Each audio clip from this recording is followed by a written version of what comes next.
ಮಾಡಬೇಕು ಅಂತೇಳಿ ಕೋಟಗನಹಳ್ಳಿ ರಾಮಯ್ಯನವ್ರನ್ನ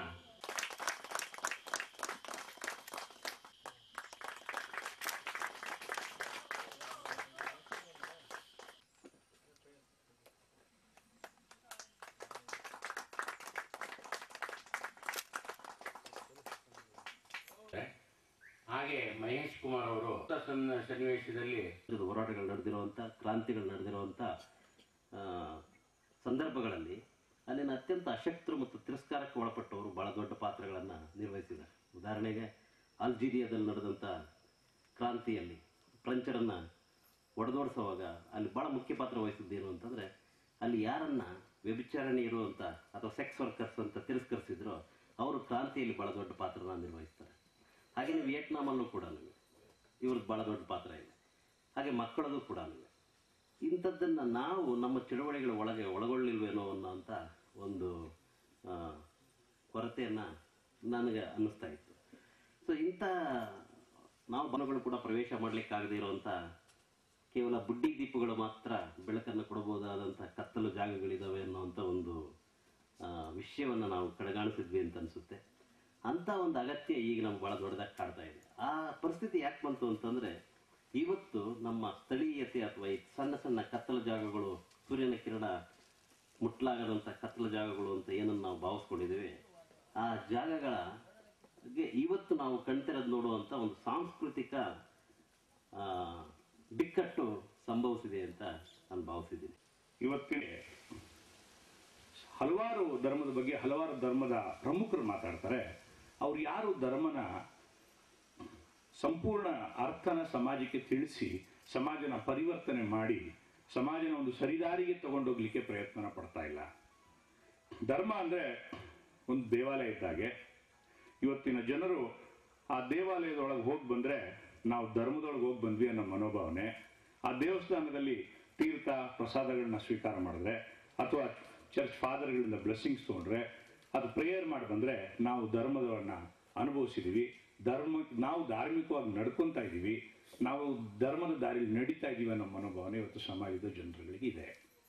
ಆದರೆ ನಿಜವಾದ ಧರ್ಮ ಏನು ಅಥವಾ ನಿಜವಾದ ಧರ್ಮದ ಆಚರಣೆ ಏನು ಅನ್ನತಕ್ಕಂಥದ್ದನ್ನ ಇವತ್ತು ಧರ್ಮದ ಪ್ರಮುಖರೇ ಆಗಲಿ ಸಮಾಜಕ್ಕೆ ತಿಳಿಸ್ಲಿಕ್ಕೆ ಅಥವಾ ಸಮಾಜದ ಪರಿವರ್ತನೆ ಮಾಡಲಿಕ್ಕೆ ಅವರು ಪ್ರಯತ್ನ ಪಡ್ತಾ ಇಲ್ಲ. ಯಾಕಂದರೆ ಅವರಿಗೆ ಸಮಾಜನ ತಿದ್ದಲಿಕ್ಕೂ ಸಹ ಅವರಿಗೆ ಇಷ್ಟ ಇಲ್ಲ. ಅಂದಮೇಲೆ ನಿಜವಾದ ಧರ್ಮ ಯಾವುದು, ಈ ಧರ್ಮನ ಯಾವ ರೀತಿ ಆಚರಣೆ ಮಾಡಬೇಕು, ಹೇಗೆ ಧಾರ್ಮಿಕನಾಗಬೇಕು ಅನ್ನತಕ್ಕಂಥ ಪ್ರಶ್ನೆ ಇವತ್ತು ಸಾಮಾನ್ಯ ಮನುಷ್ಯರಿಗೆ ಇವತ್ತು ಉದ್ಭವಿಸಿರ್ತಕ್ಕಂಥ ಪ್ರಶ್ನೆ. ಯಾಕಂದರೆ ಇಷ್ಟು ವಿಷಯವಾದಂತಹ ಒಂದು ಬೃಹದಾಕಾರವಂತಹ ಅರ್ಥ ಏನಿಲ್ಲ. ಧರ್ಮ ಅನ್ನತಕ್ಕಂಥದ್ದು ಒಬ್ಬ ಸಾಮಾನ್ಯ ಜೀವಿ ದಿನನಿತ್ಯ ಜೀವನದಲ್ಲಿ ಜೀವಿಸುವಂಥ ಸುಲಭವಾದಂಥ ಮಾರ್ಗ ಅದು.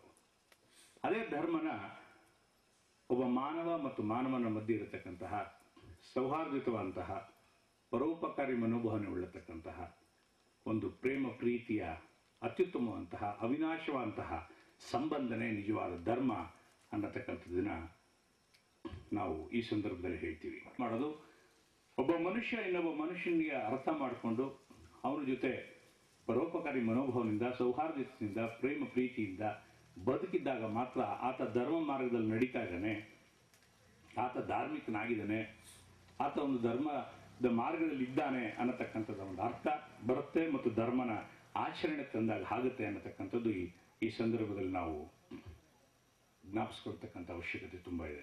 ಎಲ್ಲರೂ ಸಹ ಗಂಟೆಗಟ್ಟಲೆ ಮಂತ್ರಗಳು, ಅದು ಯಾವುದು ಧರ್ಮದ ಆಚರಣೆ ಏನೋ ಒಂದು ಕೆಲಸ ಮಾಡ್ತಾ ಇರುತ್ತೆ. ಇಲ್ಲಿ ಪೂಜೆ ಹೇಳ್ತಾರೆ, ಟಿಬೆಟ್ನಲ್ಲಿ ಪುನಸ್ಕಾರಗಳು ಮಾಡ್ತಿದ್ದು ಅಂದ್ರೆ ಆ ಚಕ್ರಕ್ಕೆ ಹಳ್ಳಿ ಸಂಘಟನೆ ಆಗಿದೆಯೋ ಅಲ್ಲೆಲ್ಲ ಧರ್ಮ ನಾಶ ಆಗ್ತಾನೆ ಬಂದಿದೆ ವಿನಃ ಧರ್ಮ ರಕ್ಷಣೆ ಆಗ್ತಾ ಇಲ್ಲ.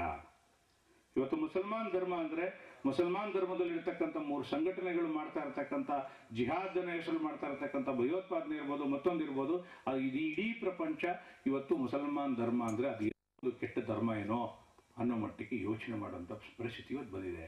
ಈ ಸಂಘಟನೆಗಳು ಧರ್ಮನ ನಾವು ರಕ್ಷಣೆ ಮಾಡ್ತೀವಿ ಅನ್ನೋದಾದ್ರೆ ಆ ಧರ್ಮ ಅನ್ನತಕ್ಕಂಥದ್ದು ಎಲ್ಲಿದೆ? ಅದೆಲ್ಲೋ ಒಂದು ವಿಶೇಷವಾದ ಜಾಗದಲ್ಲಿ ಬೃಹದಾಕಾರದಲ್ಲಿ ಇದೆಯಾ, ಅದಕ್ಕೊಂದು ಧಕ್ಕೆ ಆಗ್ತಾ ಇದೆಯಾ, ಅದಕ್ಕೆ ತೊಂದರೆ ಆಗಿದೆಯಾ, ಅದು ನಾಶ ಆಗ್ತಾ ಇದೆಯಾ ಅನ್ನೋ ಪ್ರಶ್ನೆ ಬರುತ್ತೆ.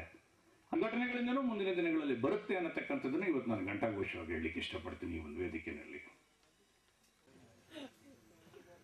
ಗಾಂಧೀಜಿ ಹೇಳಿದರು, ಈ ಭಾರತ ಹಳ್ಳಿಗಳ ದೇಶ. ಎಷ್ಟು ಹಳ್ಳಿಗಳು ಅಂದ್ರೆ ಲಕ್ಷೋಪಲಕ್ಷ ಹಳ್ಳಿಗಳು. ನೀವು ಎಣಿಸಕ್ ಸಾಧ್ಯ ಇಲ್ಲದೆ ಇರುವಷ್ಟು ಹಳ್ಳಿಗಳಿವೆ ಭಾರತದಲ್ಲಿ. ದಾಖಲೆಗೆ ಸಿಕ್ಕಿರೋ ಹಳ್ಳಿಗಳು ಬಿಟ್ಟೆ ಸುಮ್ಮನೆ 3-4 ಮನೆ ಹಳ್ಳಿಗಳೆಲ್ಲ ಇದ್ದಾವೆ. ಇವು ಮುಂದುವರೆದ್ರೆ ಮಾತ್ರ ಈ ದೇಶ ಮುಂದುವರಿಯುತ್ತಿದೆ ಅಂತ ಅಂದಿದ್ರು. ಆದ್ರೆ ನೆಹರು ಬೇರೆ ತರ ಆಲೋಚನೆ ಮಾಡಿದ್ರು. ಅದು ಬೃಹತ್ ಅಣೆಕಟ್ಟುಗಳು, ಬೃಹತ್ ಫ್ಯಾಕ್ಟರಿಗಳು ಅನ್ನೋ ತರ ಅವರ ಆಲೋಚನೆ ಇತ್ತು. ಈ ದೇಶ ದಿಕ್ಕು ತಪ್ಪಿರೋದೇ ಅಲ್ಲಿ. ಒಂದೇ ಮಾತಲ್ಲಿ ಹೇಳೋದು, ನನಗೆ ಮಾಧ್ಯಮ, ಪ್ರಸ್ತುತ ಸಂದರ್ಭದ ಮಾಧ್ಯಮ ಅಂತ ನನಗೆ ಸಬ್ಜೆಕ್ಟ್ ಕೊಟ್ಟರು, ಸಂಪೂರ್ಣ ಕೊಲ್ಯಾಪ್ಸ್ ಆಗೋಗಿದ್ದಾರೆ.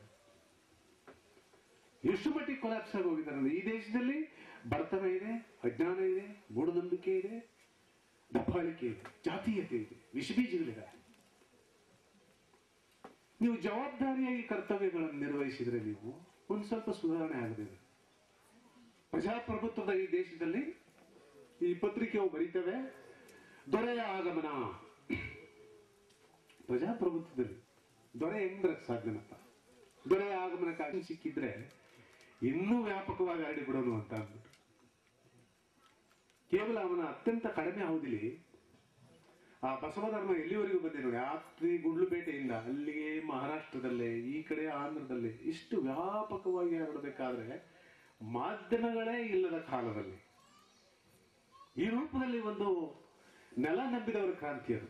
ಕರ್ನಾಟಕದಲ್ಲಿ ನೀವು ನೋಡಿದ್ರೆ ಬಸವಣ್ಣನ ಜೊತೆ ಮತ್ತೆ ಕೀಳಾದ ಕಸಬನ್ನ ಹೊಸ ತಲೆಮಾರಿನ ಹುಡುಗರು ಮಾಡಕ್ ತಯಾರಿಲ್ಲ, ಎಲ್ಲ ಹೊರಟೋಗಿ. ಆ ರೂಪದಲ್ಲಿ ಒಂದು ಕಡೆಯಿಂದ ಪತನಗಳು ಶುರುವಾಗ್ತಾ ಇರ್ತದೆ ನೋಡಿ. ಈ ಹೊಸದಾಗಿ ಮನೆ ಕಟ್ತಾ ಇದ್ದಾರೆ ಊರ್ ಕಡೆ, ಕಾಣಿಜ ಇಲ್ಲ, ಮೊದ್ಲು ಬಾಲು ಸಾಲಿದ್ದು, ಕರಾವಿನ ಹೊಸ ಕಟ್ಟಿರೋರು, ಕರಾವಿನ ಎಮ್ಮೆ. ಆ ಮನೆಗೆ ಹೋಗಿ ನೀವು ಬಾಗಿಲಿಗೆ ಹೋಯ್ತಿದ್ದಾಗ ನಿಮ್ಗೊಂದು ವಾಸನೆ, ಮಜ್ಜಿಗೆ, ಹುಳಿ ಮಜ್ಜಿಗೆ, ಮತ್ತೆ ಅದಕ್ಕೆ ಹಾಕೋ ಗಿಂಡಿ, ಸಗಣಿ ಗಿಣಿ ಟೋಟಲಿ ಸೇರಿ ಒಂದು ವಾಸನೆ ಬರುತ್ತೆ ನಿಮಗೆ. ಆ ವಾಸನೆ ಇಲ್ಲ ಈಗ. ಇವೆಲ್ಲವನ್ನು ಮಾಧ್ಯಮ ಎಲ್ಲಿಗೂ ತಲುಪ್ತಾ ಇದ್ದೀವಿ ಅಂತ ಬರೀಬೇಕಿತ್ತು. ಆ ಟಿವಿ ಬಂದ್ಬಿಟ್ಟಿದೆ, ಅಲ್ಲೇ ಹೋಗುದು. ಶಿವಮೊಗ್ಗದಲ್ಲಿ ಯಾವುದೋ ಒಂದು ಹೆಣ್ಮಗಳು ಪಾಪ ಏನೋ ಹೊಟ್ಟೆಪಾಡು, ತಂದೆ ಇಲ್ಲ, ತಾಯಿ ಇಲ್ಲ, ಯಾರು ಕೆಲಸ ಕೊಡಲ್ಲ, ಏನೋ ಅವ್ರದ್ದೊಂದು ಕೆಲಸ. ಹಳ್ಳಿಗಳು ಹೋಗಿದಾಗ ಕ್ಯಾಮ್ರಾ ಹೊತ್ಕೊಂಡು ಯಾರೋ ಪುಣ್ಯಾತ್ಮ, ಅವನ ತಂಗಿನ ಹೋಯ್ತಿದ್ನೆ. ಇಷ್ಟು ವಿವೇಕಾನಂದರು ಒಂದು ಮಾತಾಡಿದ್ರು, ಈ ದೇಶದ ಈ ಸ್ಥಿತಿಗೆ ಯಾರಿಗೆ ಶಾಶ್ವತ? ಒಂದೊಂದೇ ಏಟು. ಸರಿ, ಓಡ್ ಬಂದ್ರು ಪತ್ರಕರ್ತರಲ್ಲ, ಸಾಯಿಸ್ತಾನೆ ಏನ್ ಹೇಳ್ತಾ ಇದ್ದಾನೆ, ನನ್ನ ತಂಗಿ ಒಬ್ಬ ಆಚಾರ ಹುಡುಗನ್ನ ಇಟ್ಕೊಂಡಿದ್ಲು, ನಮ್ಮವ್ವ ಅದಕ್ಕೆ ಸಪೋರ್ಟ್ ಮಾಡಿದ್ಲು, ಹೊರಹಾಕ್ತೆ ಸಾರ ಅಂತ ಓಡಿದ್ರು ಇವರು. ಇಷ್ಟೇ. ಸತ್ಯಕ್ಕೆ ಒಂದು ಶಕ್ತಿ ಇದೆ, ಅದೇನಂದ್ರೆ ಒಂದೇ ಸಾಲ ಇರುತ್ತೆ ಸತ್ಯ. ಸುಳ್ಳು 100 ಪುಟ ಇರುತ್ತೆ. ಸುಳ್ಳು 100 ಪುಟ ಇರೋ, ಪೂರ್ವಗ್ರಹಗಳಿರಬಾರ್ದು, ಮತೀಯ ಅಂಶಗಳ ತಲೆಲಿರಬಾರ್ದು, ಪ್ರಾದೇಶಿಕವಾದ ಒಲವಿರಬಾರ್ದು. ಸುದ್ದಿ ಅದು ಸುದ್ದಿ, ಅವನು ಯಾವನೇ ಆಗಿರಲಿ, ಅವನು ಸಂಬಂಧಿಕ ಆಗಿರಲಿ. ಲಂಕೇಶ್ ನನಗೆ ಒಂದು ಸತ್ಯ, ಮನರಂಜನೆಗಳು ಸಂಪೂರ್ಣ ನಿಮಗೆ ಮನರಂಜನೆಗೆ ಒದಗಿಸಕೊಟ್ಟರು. ಯಾವ ತರ ಅಂತ ಅಂದ್ರೆ, ಹಾಸ್ಯಗಾರನ ಕರ್ಕೊಂಬಂದು ನಗಿಸೋದತ್ಲ. ಅವು ಇದ್ದಬದ್ದವು, ಅವ್ರು ಮಾತಾಡಿದ್ದು ಇವ್ರು ಮಾತಾಡಿದ್ದವು ಎಲ್ಲರೂ ಸೇರಿಸಿ ಬಫೂನಾಗಿ ಅವರೇ ನಗ್ತಾ ಇದ್ದಾರೆ, ಜನಗಳು ನಗ್ತಾ ಇಲ್ಲ. ಒಂದು ವಿಕೃತವಾದ ಸ್ಥಿತಿಗೆ ನಾವೆಲ್ಲ ಹೋಗ್ತಾ ಇರೋ ಈ ಸಂದರ್ಭದಲ್ಲಿ ನಾವೆಲ್ಲ ನಮ್ಮ ಹಳ್ಳಿಗಳು ನಾಶವಾಗ್ತಾ ಇದ್ದಾವೆ. ಹಳ್ಳಿಗಳಲ್ಲಿ ನಾವು ಇರಕ್ಕೆ ಸಾಧ್ಯ ಇಲ್ಲ ಅನ್ನೋದೊಂದು ಸ್ಥಿತಿ ನಿರ್ಮಾಣ ಆಗ್ತಾ ಇದೆ. ಹಾಗೆ ಮತ್ತೆ ನಾವು ವಾಪಸ್ಸು ನಮ್ಮ ಹಳ್ಳಿಗಳಿಗೆ